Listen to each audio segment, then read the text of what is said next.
In this guide, I'm going to show you guys how to watch NFL Network on Apple TV. Let's get started.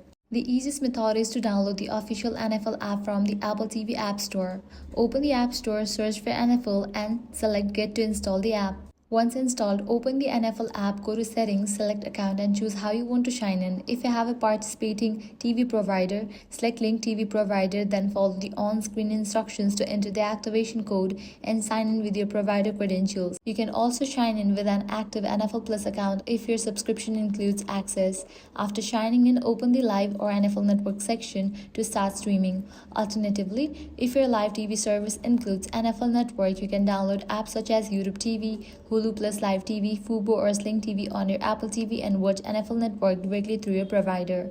And that's how you can easily watch NFL Network on Apple TV. If this guide helped you out, do not forget to like, share and subscribe.